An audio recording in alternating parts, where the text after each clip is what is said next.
Good evening from New York. I'm Chris Hayes. Day 2 of the criminal trial of Donald Trump.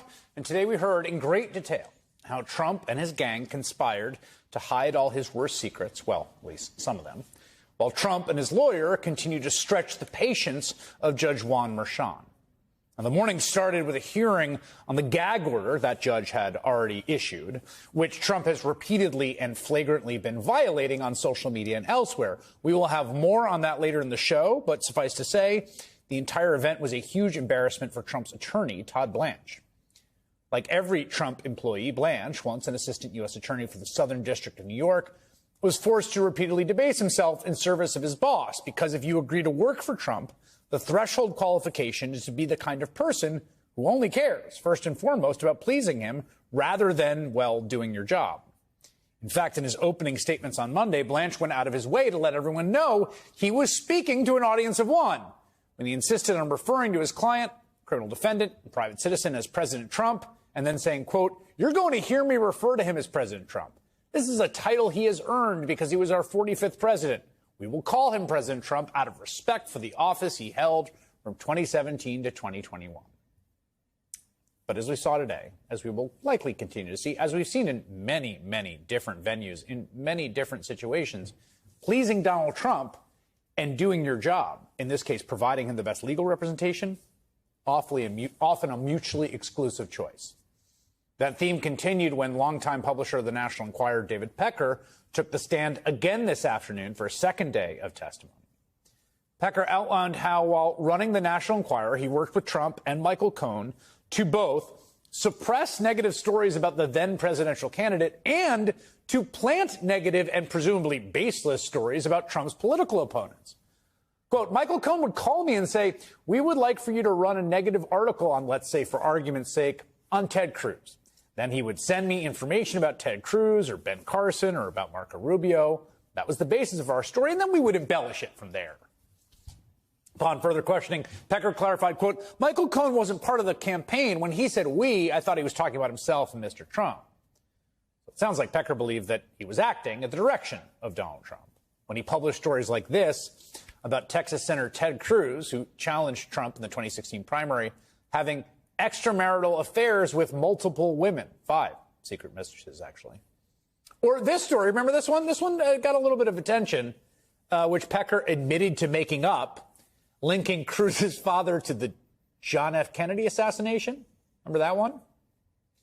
Of course, the substance of this trial is about what the Enquirer did not publish as part of its practice in the tabloid world known as catch and kill, during which it helped suppress stories about Trump's own affairs, culminating in a 2015 meeting between Pecker, Trump, and Cohen.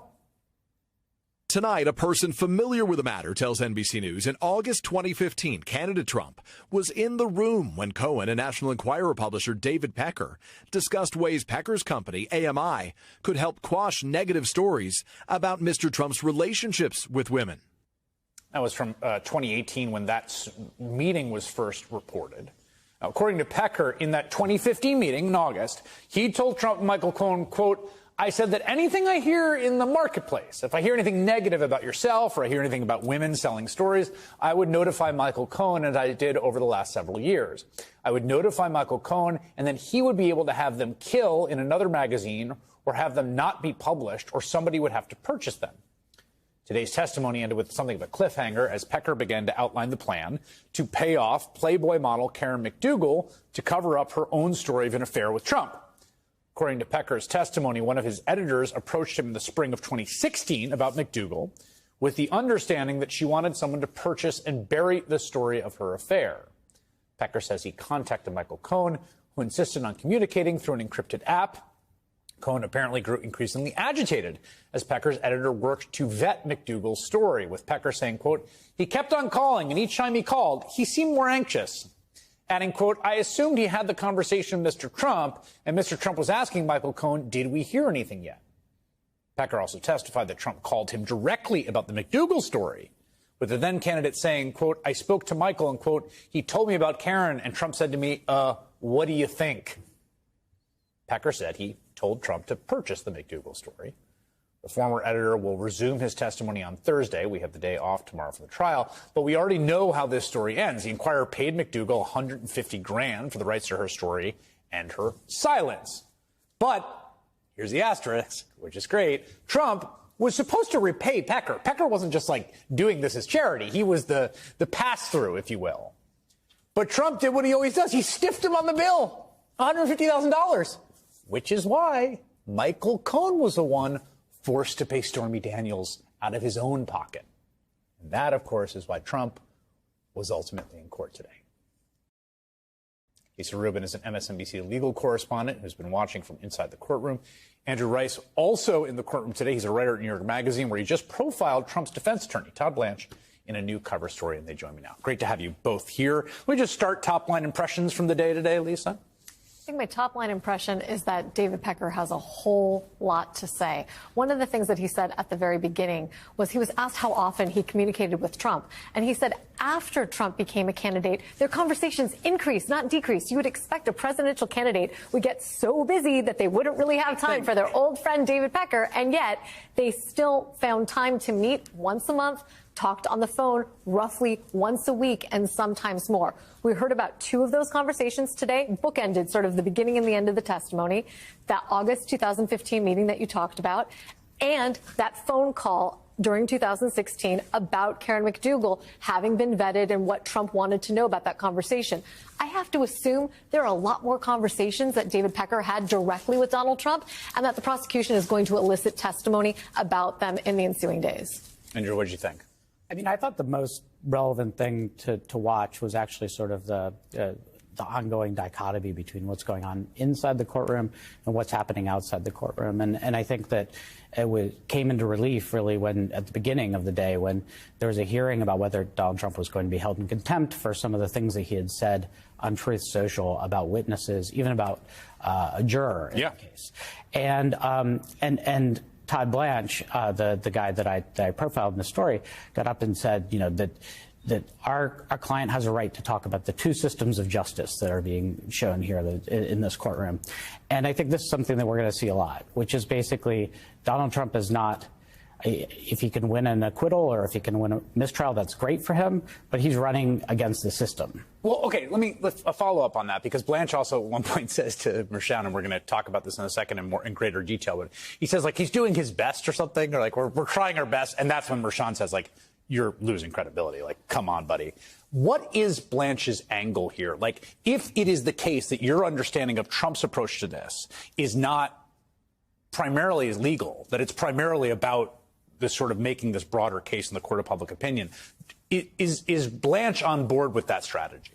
Well, I think that Blanche is ultimately trying to, and they've made it very clear, they're hoping to find a juror, one juror, really, who will hold out and won't vote to convict Donald Trump. And they're hoping for a mistrial. And if there is a mistrial, of course, Donald Trump will go out on the courthouse steps and say, I've been completely exonerated, even here in New York. And so that's their strategy. Ultimately, the back and forth with the judge, which is happening outside of the presence of the jury, has not bled into the trial too much. But it's going to be an interesting dynamic to watch. Yeah.